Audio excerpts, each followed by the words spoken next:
Our guest today is JP. He helped scale a company from $1.2 million to nearly $11 million in 6 years. But he realized that hitting revenue targets through sheer heroic is just a high stakes ways of building your own prison. Today, we're going to talk about why he walked away from that success to build systems that actually set founders free. JP, welcome. Thank you, Johnny. Very excited to be here, buddy. We were having a lot of chat offline. We finally hit the record button. I know, right? I should have recorded because it was a great conversation, but I have the other camera here recording, so I might get a little bit of that. Oh, great. Cool. Very cool. Yeah, so JP, I'm going to jump right into it. So, you have a punchy thesis that probably make a lot of founders very defensive. You say that missed revenue is never about a bad sales rep, but it's always about a failure of leadership. Do you want to kind of elaborate more on that? Happy to. And feel free to guide me or ask questions as I go, because it's just something I'm really passionate about. Okay. And it comes from lived experience. So let's give it some context for that point. It's a failure of leadership depending on where the organization is starting from, right? And so in the case, I don't want to kind of like outline and paint a number of different scenarios or use cases, but it really depends on what kind of company we're talking about. It is most frequently that when you have a small business that is starting to grow and scale, and you mentioned in my background, I joined a company at around 1.2 million and we scaled it to 11 million. And in that process, I was never a part of the ownership of the business. But one of the things I recognized day one when I got in the doors was that there was no single system or process for how, and by system, I don't mean technology. I mean order of operations. And this is what you and I were talking about offline before we hit record. There was no single order of operations that when I joined, that the founder, the co-founder, the customer success people, the well, there was no account management, that anyone in the business of the 10 or 12 people that were in the company when I first joined, none of them knew the single step. What's step one when we have an opportunity to close business with a client or a prospect? What's step two? There were no steps. So that is not a failure on the sales rep, me coming in the door of not knowing what the steps are, because I know what my steps would be as a sales rep, and that's what I ended up building for that company, and that's what we worked together with the leadership team to establish and then systematize and roll out, and then everyone from call it the janitor to the CEO, everyone knew every single step in the system, air quote system, because as the front line of, we'll call it offense, sales has to be able to navigate the field with the fullest confidence that the people behind them know what's coming, know what to expect when it comes, how the delivery of whatever is being sold is expected to be delivered, what the client experience was or was not getting them to the point of engagement, and all of that operational systems process type stuff is when I first joined that company was super paramount for me to be successful. And I remember the pushback I got from the CEO and the co-founder. We don't need that right now, JP. Just get out there and sell. Go do your thing. Mm-hmm. And what they were hoping for was me to be the hero. Now, we could go down a long trail on this conversation, and there's one of two directions to go. Okay.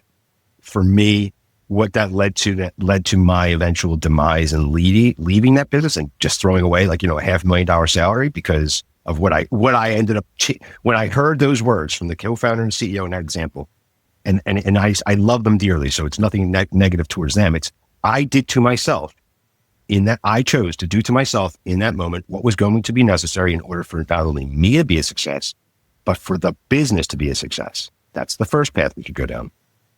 The other path is, how can a CEO or a co-founder, and what are the reasons that typically a CEO or a co-founder would need to navigate for why they wouldn't want someone like me to go down that path? Because where that the first path led, is the day I left, all of the things that had been built, that I had helped to build for them and the foundation I laid for them, it didn't go with me.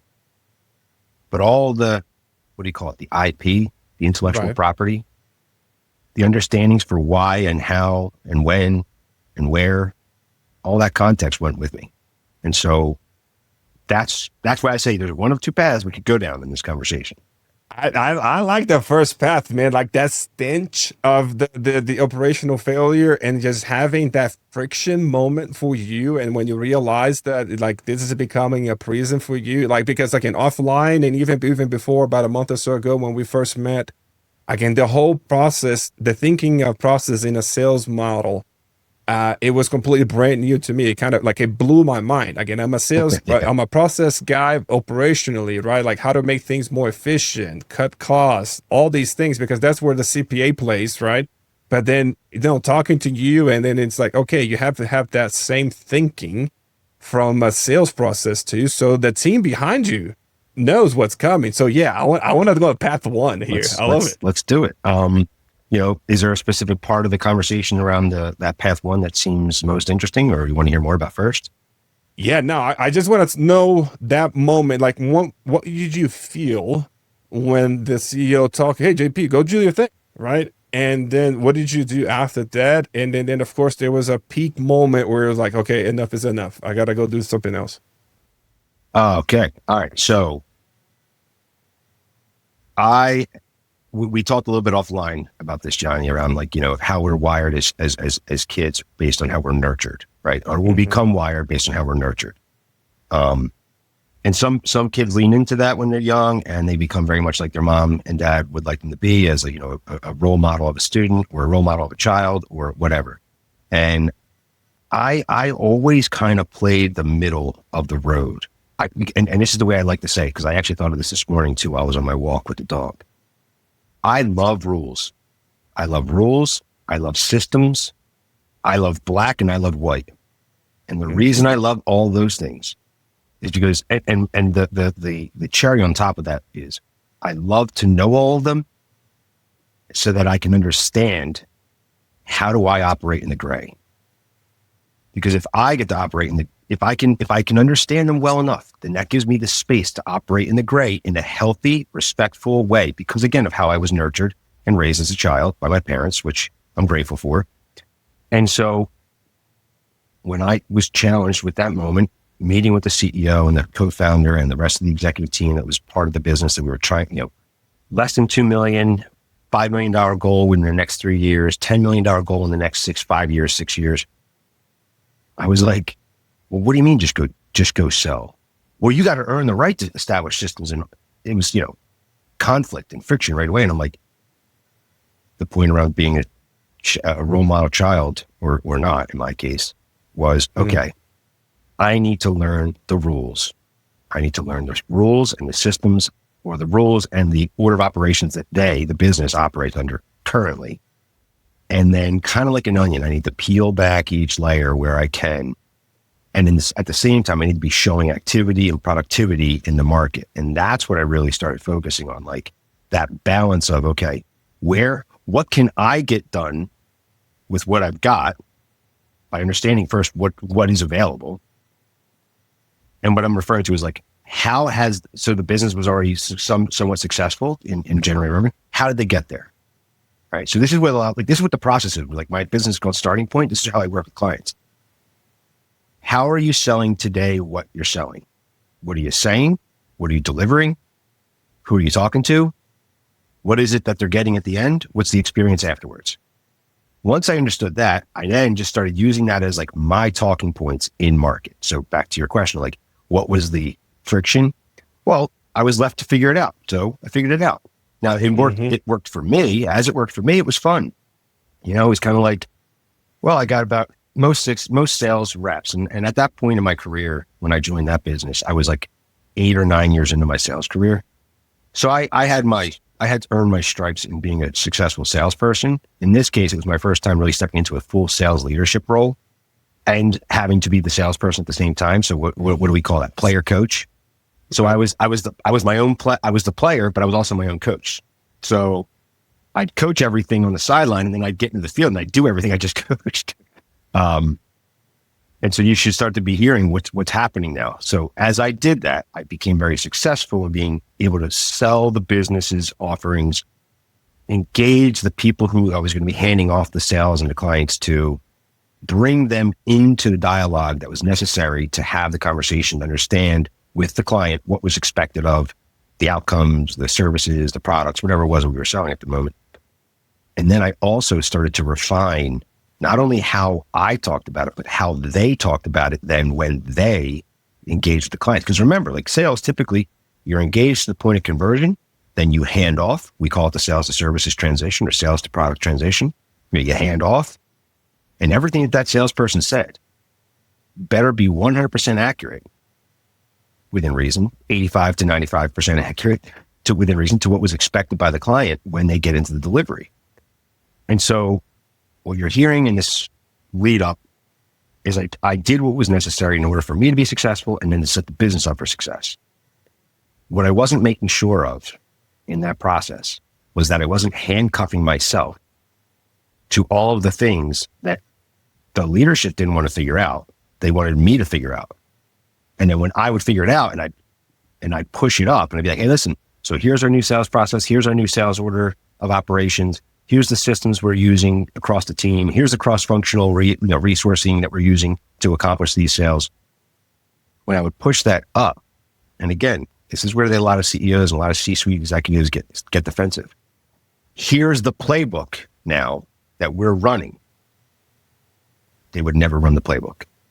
Most C-suite executives, and Johnny, I'll actually challenge you to see if you'd be like this as well. I'm not sure.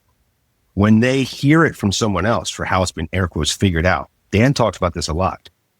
You have to be, I can't remember I'll make up the word for the adjective that he uses. You have to be scrupulous, I'll say, rigorous in your hiring. And then you have to trust, implicitly and explicitly trust the resources you hire to do their job well. So on that moment, right? So you have some warning signs that have you, from your perspective, that you saw as a high performer, that you had to kind of bandage that a little bit of that broken process, right? So walk us through a little bit like your thinking behind that broken process, because yes, you deliver it back to the C-suite and they're saying back, no, we're not going to do this. So I was like, okay, how can I do my job, right, as a leader of the sales team and also the player? And what are some early signs that the people that are listening and watching this can start to perceive, and they're like, okay, that seems like a very common pattern for me as well? Well, a lot of executives, especially business owners, are creative mindset.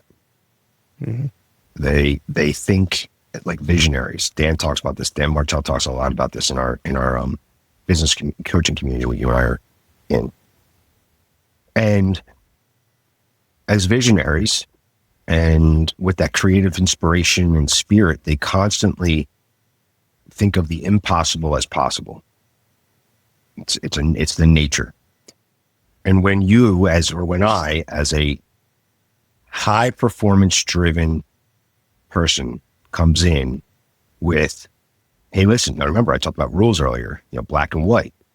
Here are the rules we're going to operate by as a business, especially if you have a sales leader coming in and he or she is not part of the business ownership. And they're saying suddenly, like, here are the rules by which we're going to operate.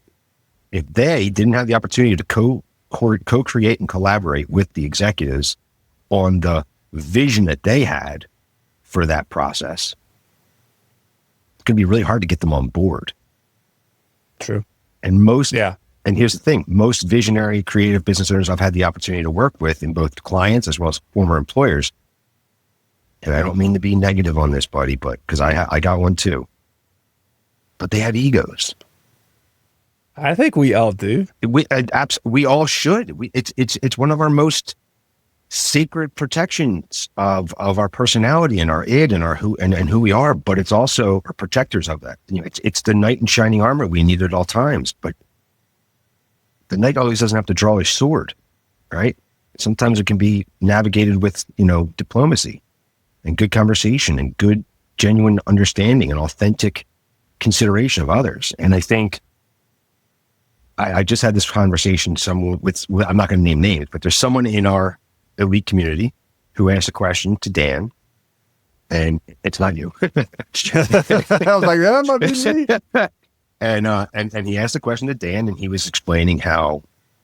I'll give you a really good example. You might remember this, but again, we're not naming names because this is a good example.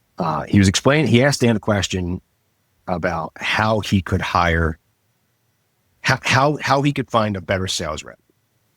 And Dan said, "Well, like what are we working with?" And he said, "Well, I've hired 15 sales reps, and none of them worked out."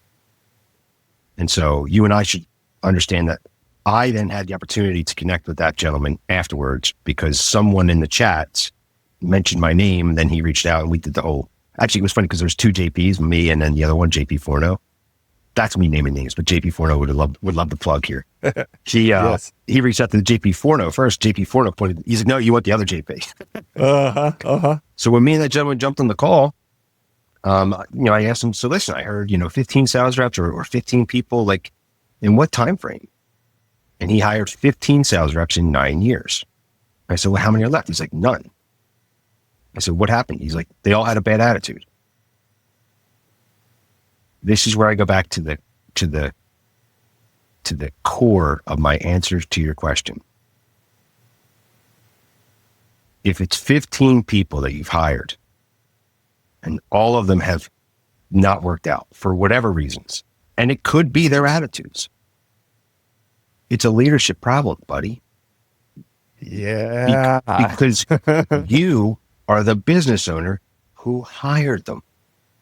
That either means your recruiting practices are off, your evaluation practices or criteria are off, you're a bad judge of character, maybe you're a good judge of character, but you're a bad planner and you didn't arm them well.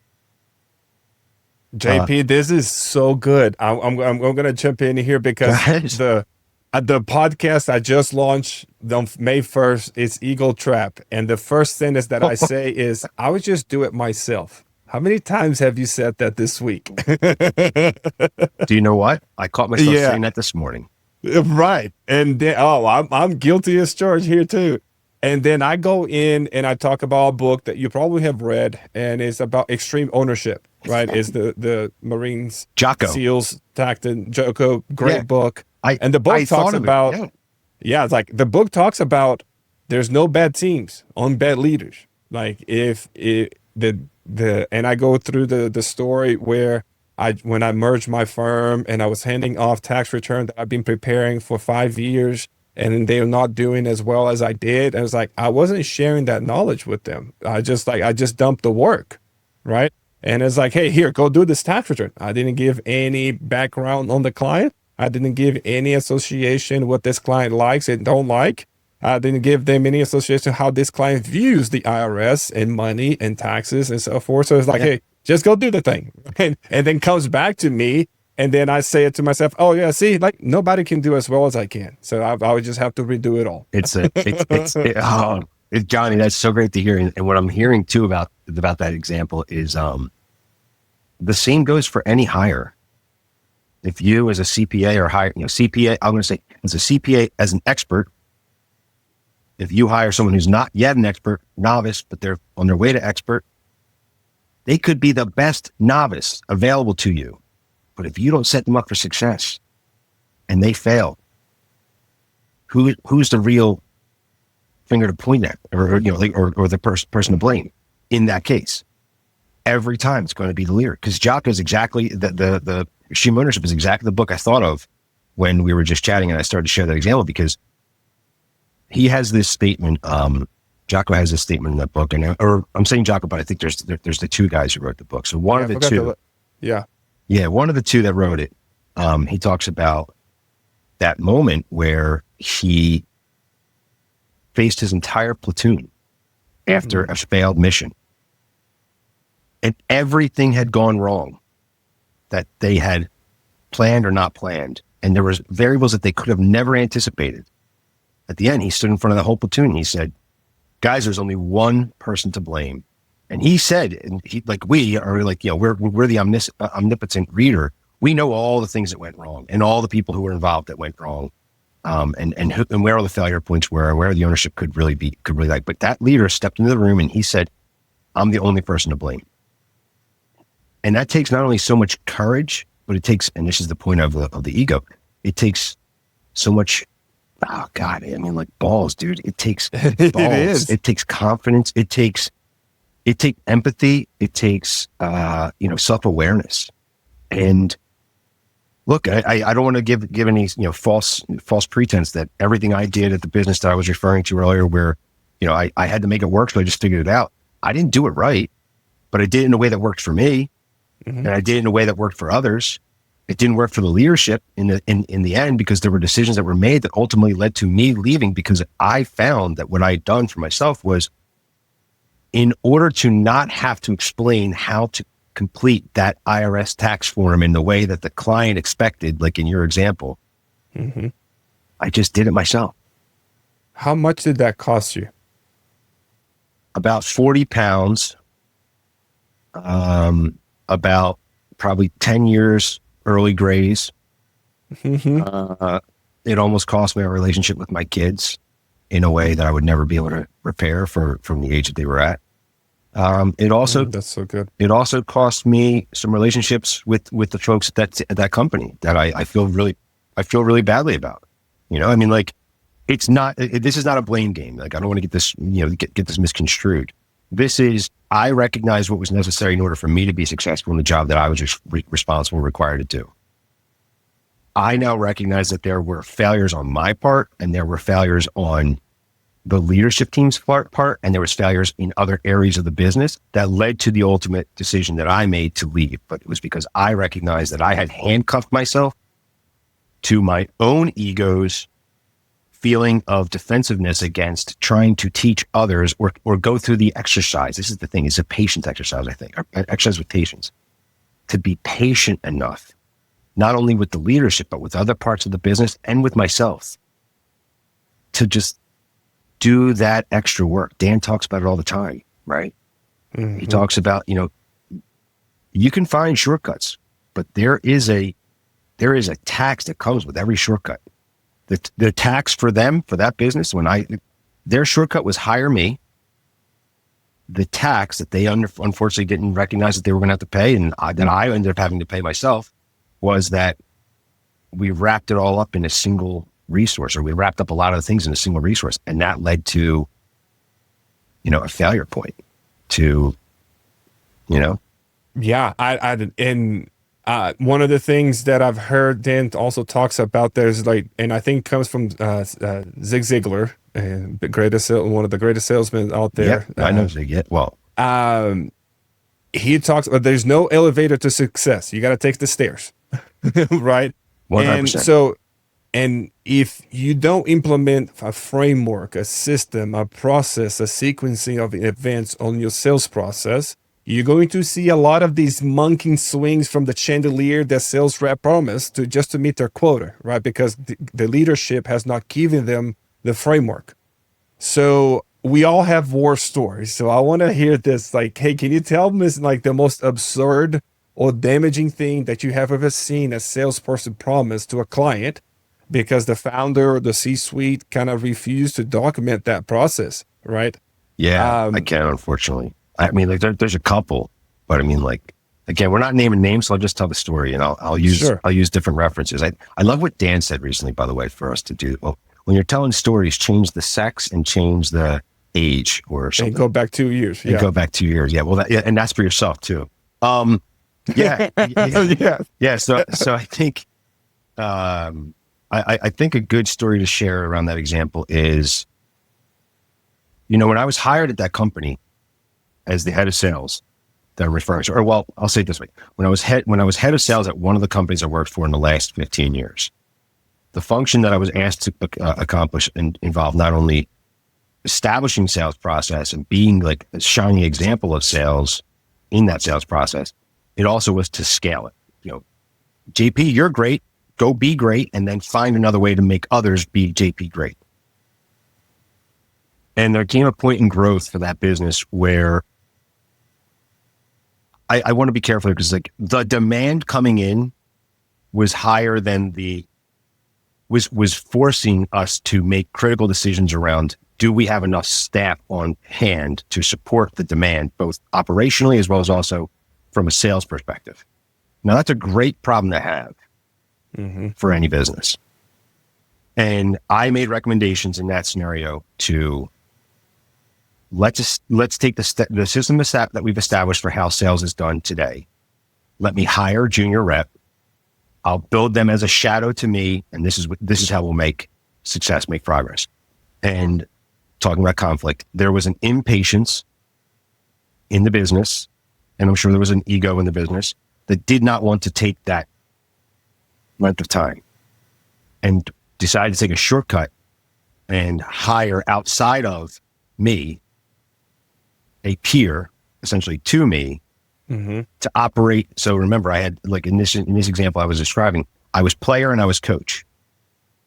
Right. And so I was saying, hey, listen, let me hire another player and I'll be player, coach. Or I'll have player, me be player and coach, and I'll be coach. And they didn't replace, they peer matched the player side of me, but didn't force that person, and made it close to a peer, but didn't make me responsible for that person. And so when that person came in the door, and this is getting to your example where it failed miserably and it resulted in impacts to revenue and business, et cetera. With that context now, that you basically had a player who was going to operate outside the lines. And that's what occurred. And so for especially the first 6 to 12 months of that person coming in the door, it was like, hey, JP, they're not going to, in this example, they're not going to have you report, they're not going to report to you, but you need to make them successful. So it's like, again, I should have seen the writing on the wall for myself at this moment, but I digress. I made them as successful as I possibly could without them reporting to me, and them knowing that and being able to say to that point, I don't need to follow your process. I have my own process. Oh. And that led to the demand was still there. So we started to split the demand up across the team. And as I'm running sales, and the sales and the operational function of the business is looking to me like for everything that comes in for direction on what's coming in, how's it going to work, what are they buying, what are they getting, what are the expectations, what are the timelines, all that. This other person who was new to the business didn't necessarily understood those things, but didn't have the same level of respect for it because, again, they were able to operate outside the lines. And that led to when they closed a very large deal with a very large client for the type of business we were, Fortune 500 business. And it was of a couple $1 million in value over the course of years. There was no definition of scope that was clear to the delivery team or to the operational, to the delivery team as a function, or to the operational delivery team to know how to go do. The handoff was messy, and 6 months in, that client was ready to churn. They weren't paying their invoices. The customer success team and the account management team were at odds with not only the rep, but with the client. And this is where I made the mistake. Back to the first path conversation I mentioned a little while ago. I made the mistake of making myself available when everyone in the business started saying, like, this client's going to churn. We can't, and the CEO and the executive team saying, we can't afford to lose that revenue. We've made we've banked on that revenue. So we've made decisions in the business, all the risks associated to losing that revenue. We need to fix this. So in this case, this is where salespeople get, I think, a bad rap for being reps. The sales rep sort of like backed out of the equation and said, rightfully, because like in their mind, we'll just figure it out. Like guys, just like, hey, I did my job. I got you the client. It's like I did my thing. Yeah. And I was the guy as the head of sales, as the guy who's been building the business, alongside the executive team, trying to navigate it when necessary. I had always protected them from all of the fallout from these types of situations by just doing all the work myself, rightfully or wrongfully. And that led to me, to the sales rep being seen as like a non-participant in the fixing of the thing, and me being the fixer. But more importantly, it led to so many people in the business needing to step in to fix the problem for the client, and the client still churned less than a year later anyway. Right. It was always, and it always comes back to that was a failure of leadership. It was a failure at the top from the decision in the beginning to hire that outside the lines. So, and I'm hearing some great things here, and I want to turn this conversation a little bit more tactical right now. Sure. So, it seems like you have a sequencing of hiring or a sequencing of when you do your consulting work right now, that when you're looking at a new business or an existing business and for a new client for you, there's certain things that you like, hey, let's look at this first, this second, this third. So for the service business out there that are listening and watching our podcast here today, what is the first 3 steps that they should be looking at? And then if they can't figure it out, the 4th S is go hire JP. I don't know if it's the first, I don't know if there's 3 steps. I'll just kind of walk you through the way I've taken the conversation. Oh, by the way, this is a really good question. We can take this a couple different directions, but the first thing that comes to mind, it's not step 1, 2, or 3. It's just the first thing that comes to mind is if the way services business, especially if the way it's sold requires the CEO or the business owner to be involved in order for the whatever's being sold to be defined and sold, every single deal or nearly every single deal, 80% of the time, it's not a scalable process. You can't hand that off to a salesperson, because what I've found most frequently is when I step into one of the businesses I'm working with right now, when I stepped into the business, there was one person who was running every deal cycle at the center of every deal cycle. And that person wasn't a salesperson, but they had a salesperson. And when I asked, why are you involved instead of, so-and-so as the key quarterback, it was because, and you could list all the different reasons that they stated, but all of them had to do with because it was a failure of definition in the business for what is sold, how it's sold, who it's sold to, and ultimately who's responsible for what related to each of those things. And can I put that into steps? Yeah, absolutely. Yeah. The first step is, what do you sell? What is it you sell? Can you define it? Can you box it up and say 80 or 90% of the time, this is what we sell and this is how we deliver it? And if the answer is yes, you go to the next thing. Okay. How is it defined and how much does it cost? Right? Because another thing I found is they might answer that first one because they'll squeak by and they'll say, oh, we're always selling consulting and we're always selling it as hours and we're always delivering it across 3 months. Right? Okay. Yeah, that's me. That's me. Cool. And how much do you charge an hour? And sometimes they have that answer. And then other times they'll have that answer as it depends. Well, why does it depend? Well, it depends on who's involved or what we're doing. It shouldn't depend. It can. Again, you'll get to $1 million, $2 million, $5 million with it depending, variable.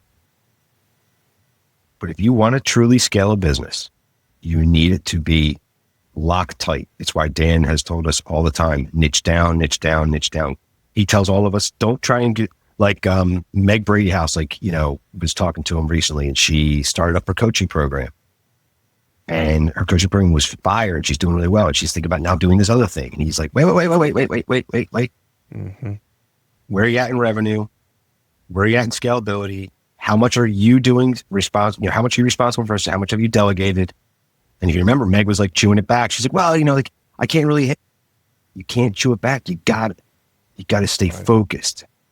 Pick the one thing you're really good at. And this is where I say, if you really want to scale, if you're a services business, you really want to scale your company beyond yourself as the founder, you want to build a sales team, you need to pick what is the one thing that you can hand off tomorrow that is crystal clear. You could build a playbook around it. You could say, step 1 to sell it is this. Step 2 to sell it is this. Step 3 to sell it is this. Step 4 equals sale. If you can get to that with just one of the, say, 3, 5, 20 things you sell, now you're going in a direction of being able to scale your sales function. But Good. No, this is great. I think, from $0 in revenue to about 500K, all you're trying to do with the market is proving that you know what you're doing. Proof of right? concept. Yep. Yeah, proof of concepts, you're good at what you're doing. Then from 500K to about 3 million is like you need to learn a little bit of leadership and delegation. And then from 3 million to 10 million, it's like no man's land because nobody wants to invest on the infrastructure that you're talking about of systematizing the sales process so you can hand it over to somebody and then it becomes a scale business, right? Mm-hmm. And you're going to have to hire some higher players. You're going to have to get into the 200, the 300, maybe the 500K salaries in that $3 to $5 million in sales for you to go to the next level, whereas the 20 millions, the 30 millions, the 50 millions, and so forth. And then at that level, JP, it's more about your infrastructure, right? Like your know-how is your data points. Do you know everything about that customer? Do you know everything about what they're going through, their life cycle, the churn and their KPIs and all that stuff? And I think a lot of people don't realize that the person that you were at 500K and the things that you're doing at 500K are not going to work for you to get to the million, 3 or 10 million. Yeah. Yeah, Johnny, it's a really very valid point. And I think also Dan has built that the replacement ladder. It's in his book. And there's a reason why sales is towards the top of that replacement ladder. Marketing is in the middle of that replacement ladder. You and I know it as it's first it's administrative delegation, then it's operational delegation, then it's marketing, then it's sales, then it's leadership. Like that. Those are the 5 stages of it. Sales is towards the top because in order for any services or any organization, any business of any type in its early stages, in order for it to be able to scale, for sales to step in and help it to scale, you need to be able to hand them a playbook the second they walk in. And in that playbook, you need to be able to tell them where the demand is, what's being sold, how much it's sold for, what the messaging is that resonates with the market, and where does the demand for this thing come from. That last one, is one of the things that Dan talks about, but it's so subtle. And this is when I had that conversation with the gentleman from one of the elite community calls later about, he was so convinced that it was one of the 15 reps that he hired and fired in 9 years fault. It was all their fault, actually. And it was their bad attitude. But he was so convinced by it because when I asked the question, well, where was the demand for what it is that they were selling? Because he had a playbook, he said. He had all the things. I never saw it, but I'm taking him at his word. I have a playbook. I have all the things that you're saying, like what's sold, how it's sold, how much it is, who it's targeting. So, okay, well, then what's the problem? Like what did you not like about their attitude? Well, they were lazy. They didn't follow up with the leads. And this was an interesting conversation because it kind of it articulates this point around scale. And Dan talks about this he talks about it, but it's quiet in the way it's delivered against everything else that's being said when he's talking about it. He said, well, we had generated 650 leads or 700 leads. This goes down a very slippery slope quickly because when you make a statement like that, because that sounds like a lot of demand. If I'm a small business owner and I have 650 or 700 leads, that sounds like a lot of demand. I'm overwhelmed at the demand. Dan talks about it all the time. Sometimes when you're not ready for that kind of demand, you don't know what to do with yourself. You're scared to act. Right. But in this case, it was all the reps' fault each time all those number of leads were being generated because they weren't following up. And what I learned, there's a couple of different ways. Again, starting point associates here. Okay, define a lead for me. You're saying you gave them 650 leads. Was it how sales ready was that lead? And this is where the conversation got even more interesting. It was that the leads have been generated basically from a form capture for an asset that was somewhat related to what the company did for services. They only engaged one time. I see. You can't expect the sales, at least I don't believe you should expect the sales rep to take them from what now essentially is a cold awareness stage through to an engagement stage, through to call it a nurturing stage or a growth stage, through to a conversion, through to sales, or through to sales ready, through to a conversion. Like if you do, then you better be patient as hell, or you better hope that your product is fire and that it sells itself. And I think this is this is coming back to that point of like, if you don't have a very crystal clear playbook for how you sell your business that you follow, and you don't know where your demand is coming from day in to day out, you can hire all the salespeople you want. They'll never. I mean, you might get lucky. You might find one that comes with a book or comes with a Rolodex of contacts, which is what a lot of reps try to do. I've been that rep that's been hired. I've been the first sales hire, air quotes, 5 times in different, capacities across different businesses. And each time I was hired, it was because I was either coming with a Rolodex, or I was coming with an acumen, or I was coming with a panache that they were looking to add, or a level of experience. But yeah, it's like, again, there are trade-offs you have to be willing to accept when you try to take shortcuts to, scaling a sales organization. And if you just want to hire and let them figure it out, don't be surprised it's really hard to find those diamonds in the rough when it comes to salespeople. Yeah, again, and if you hand someone and you don't know, and the other thing too is measuring, right? Having dashboards and you having those metrics of like, okay, where part of the process broke down, so and you can attack that with all the resources that you have to fix that little bottleneck. Yeah. JP, we're on the 42 mark, and I want to talk so much more with you right now, but we got to wrap up. So here's a final question, and since you already asked my final question that I told you I was going to ask, I'm going to change it up a little bit. Great. Keeping me in the hot seat. I like it. I know. I love it. I know you can talk so much more about this, and I'm going to have you again on the show because, my goodness, this has been so good. I hope so. Here's my question. If you have to go back and tell that JP that was in the middle of that fire, and you were sitting in the room when the CEO told you, JP, go figure it out, and go back to that moment and knowing what you know now, what would you tell him and why? Oh, that's a great question. I've thought about this actually. Because I know you have. That's what part. What is the what are the stages of Alcoholics Anonymous? The first step is accepting you have a problem. The thing I would tell him is something my wife has taught me, which is, she's taught me through repetition, is you can't solve everyone's problems. And I try often, and often too hard, to help people solve their problems that are not my problems to solve.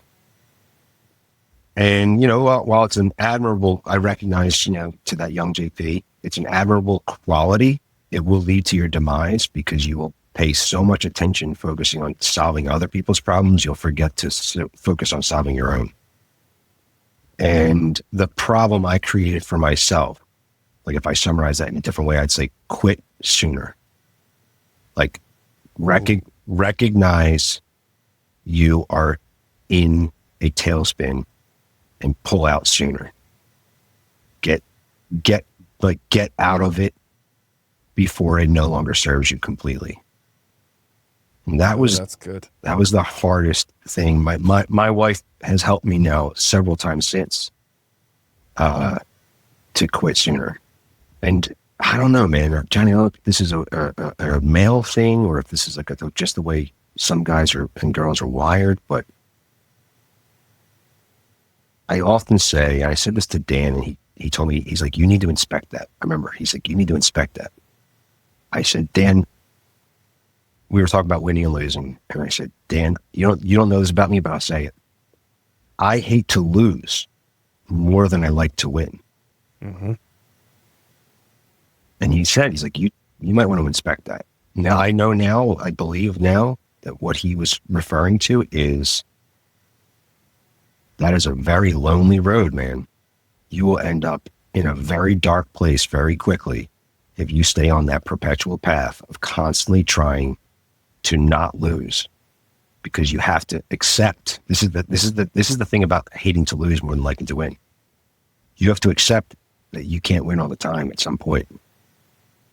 And when you're fighting constantly not to lose, it's hard to make decisions that are always in your best interest before they're in someone else's. And that's what I would be talking to that JP about. And I love it, man. That's a hard one for me to swallow. It is. Buddy. Again, you're speaking to me as you're talking to him. And it was like, oh, crap, man.